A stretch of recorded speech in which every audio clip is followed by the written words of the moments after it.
I don't know about you, but when I look at something like that and see what these guys are doing, of course I'm like, wow, that's amazing. But then the first thing that comes to mind is, how the hell do they do that? I can't even imagine myself doing something like that. Today I want to talk to you about the fear you might experience, the feeling of powerlessness you might experience when you project yourself in a situation you're not trained to deal with.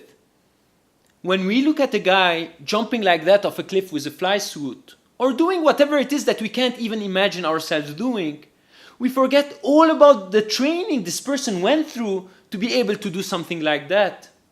As a matter of fact, we know nothing about what drives this person. We don't know what his priorities are. We don't know what his values are.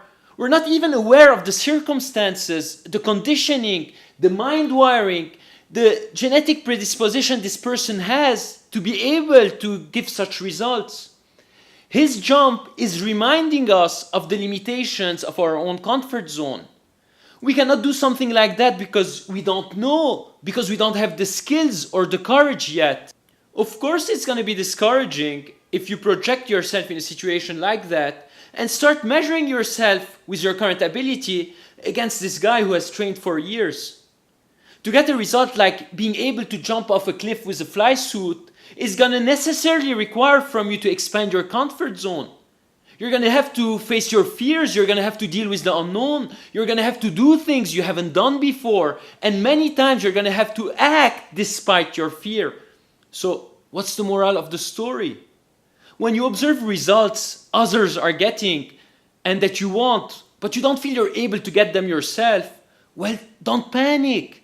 Don't start feeling powerless. Don't get discouraged. And stop comparing yourself to others, but rather think training. How am I going to train myself to be able to deliver these results? How am I going to train myself to overcome my fears? How am I going to train myself to develop my abilities and expand my comfort zone? How am I going to train myself to become courageous? You don't have to think of courage as something you have to instantaneously be. And the only way you have to see these results is, I'll get there. I'm going to talk about being instantaneously courageous in another video, but for now, know that the courage it takes to get certain things done can be in great part progressively obtained through training. Baby steps and you're going to get there.